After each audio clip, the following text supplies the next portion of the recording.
కొంచెం నువ్వులు ఎక్కువ వేసుకోవాలండి. ఏ నువ్వులన్నీ వేసుకోండి, బ్లాక్ అయినా వైట్ అయినా ఏమైనా వేసుకోండి. ఇప్పుడు సమోసా రెడీ చేసుకుందామండి. సమోసా ఇట్లా ఫోల్డ్ చేసుకోవాలండి. మనం చిన్నపిల్లలకు రిబ్బన్స్ అట్లా ఫోల్డ్ చేస్తాం కదండి, ఇట్లా చేసుకొని ఇలా స్టఫింగ్ వేసుకోవాలండి.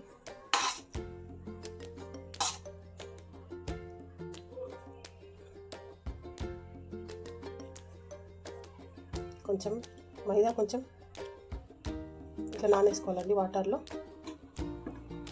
ఇదండి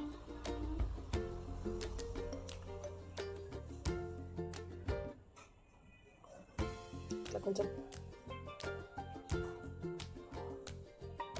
ఆయిల్ వేసుకుందామండి, డీప్ ఫ్రై చేసుకుంటాం. ఇట్లా అన్నీ రెడీ చేసుకోవాలండి సమోసాలన్నీ.